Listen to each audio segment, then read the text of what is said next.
Good evening, and welcome to 13 WREX's Black History Month special, Black Culture Amplified, Our Roots. I'm Brittany, Hardaway. I'm sure you've heard the saying, if you don't know where you've come from, you don't know where you're going. So tonight, we're taking a look back and tracing our roots all the way to the motherland. Located on the western coast of Ghana sits the Elmina Castle, a place with so much scenic beauty, but a dark history of enslavement. Recently, I traveled to Africa, making a stop in Cape Coast to see this historical site for myself. These ancient walls, once home to one of the most terrifying and tragic times in our history, the transatlantic slave trade. According to the Equal Justice Initiative, between 1501 and 1867, nearly 13 million African people were kidnapped, forced onto European and American ships, and trafficked across the Atlantic Ocean to be enslaved, abused, and forever separated from their homes, families, and cultures. And for millions of African slaves, the Elmina Castle was the last time many would ever see their homeland. Nathaniel Afori, a tour guide for the Elmina Castle, walked me through showing the male and female slave dungeons. This is where Africans will be held for months awaiting transport. While Europeans lived in luxury on the upper levels of the castle, the dungeons were cramped and filthy, piled with hundreds of enslaved Africans at a time, not even enough space to lie down. The conditions so bad, diseases like malaria and yellow fever were all too common. Due to the heightened risk of disease, captors would travel alone, leading to a dark history of abuse for African women. But when the Europeans came here, they never came along with their wives. Because at that time, the coast of Africa was termed as a white man's grave. Rather, they were abusing the women, the various dungeons here. The governor with the position was standing at the balcony here. That way the soldiers to brought all the women into the courtyard there. After the governor selected a woman, she would be washed here and taken through a secret staircase that led directly to the governor's chambers to be abused. But some of the women refused not to obey the governor, so they punished them. Let's see the punishment they gave. This cannonball, weighing 77 pounds, just one of the brutal punishments. Those who refused not to obey the governor, chains or shackles was connected to the cannonball here with your hands or your legs. You'll be standing here raining or shining without giving food or water.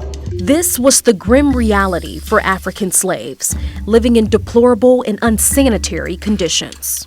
These bars, more than 500 years old, very heavy.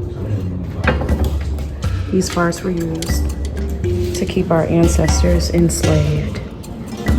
Taken from the coast of West Africa and sold to European slave traders, the last view for many enslaved Africans, the door of no return. So smaller boats will come here and take them to the waiting ship. From here, the Portuguese take their slave to Brazil, Ecuador. The Dutch take their slave to America, Suriname, Guyana, Haiti, Caribbean, what have you. At the door of no return, a moment of silence for the African ancestors. And also a full circle moment to reconnect. This door is no more a door of no return. This is a door of return. We are going to return back because there are no more slaves. Through hundreds of years of this unimaginable horror, Black people returning to the motherland and finding their way back home. You are home! It's been a long time that we miss you. That is why. I just finished my tour of the Elmina Castle, and the experience was amazing. I learned so much about my African ancestors, so much about the pain and the struggles that they went through.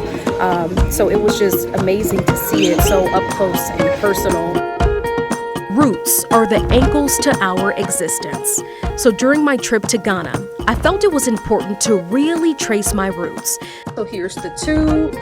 About 8 weeks before the trip, I took a DNA ancestry test and waited to reveal my results at the very place my ancestors stood, surviving years of terror and cruelty.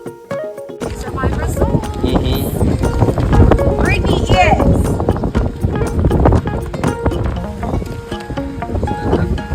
33% Nigerian.